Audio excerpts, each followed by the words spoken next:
Super சிம்பிளான ragi cake எப்படி செய்யுதுன்னு பார்த்துடலாமா? அரை கப் அளவுக்கு நாட்டு சக்கரை, தயிர் எடுத்துக்கோங்க. 1/4 கப் அளவுக்கு குக்கிங் ஆயில் சேர்த்து நல்லா ஜார்ல ஊற்றி எடுத்து வச்சுக்கோங்க. 1 கப் அளவுக்கு ராகி மாவுக்கு 1/4 கப் அளவுக்கு கோகோ பவுடர் எடுத்துக்கோங்க. 1 டீஸ்பூன் பேக்கிங் பவுடர், கொஞ்சமா பேக்கிங் சோடா, உப்பு சேர்த்து நல்லா மிக்ஸ் பண்ணி விட்டுக்கோங்க. காய்ச்சி ஆற வச்ச பாலை ஒரு 1/4 கப் அளவுக்கு சேர்த்துட்டு நல்லா ஜார்ல ஊற்றி எடுத்துக்கோங்க. ஒரு கேக் டின்ல பட்டர் ஷீட் போட்டுட்டு பட்டர் அப்ளை பண்ணிட்டு நம்ம எடுத்து வச்சிருந்த இந்த கேக் பேட்டர் எடுத்து நல்லா ஊற்றிக்கோங்க.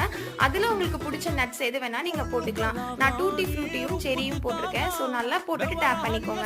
10 நிமிஷம் குக்கரை லோ ஃப்ளேமில் வச்சு ப்ரீ ஹீட் பண்ணிடுங்க. அது உள்ள இந்த பேட்டரை எடுத்து வச்சுட்டு கேஸ் கட்டையும் விசிலையும் ரிமூவ் பண்ணிட்டு ஒரு 40 மினிட்ஸ் லோ ஃப்ளேம்லேயே வச்சு பேக் பண்ணிங்கன்னா சூப்பரான கேக் ரெடி. இது ஒட்டாமல் வந்தால் கரெக்டாக இருக்குன்னு அர்த்தம். ஸோ நல்லா ஆறுனதுக்கப்புறம் நீங்கள் எடுத்து இந்த பட்டர் ஷீட்டை ரிமூவ் பண்ணிட்டு சர்வ் பண்ணிங்கன்னா செம்மையாக இருக்கும் டேஸ்ட்டு. நினச்சி கூட பார்க்கல நான் இந்த அளவுக்கு டேஸ்ட்டாக வரும்னு. பட் சூப்பராக இருந்துச்சு. கண்டிப்பாக ட்ரை பண்ணுங்கள். ரொம்ப சிம்பிளான ரெசிபி. Happy Christmas. பாய்.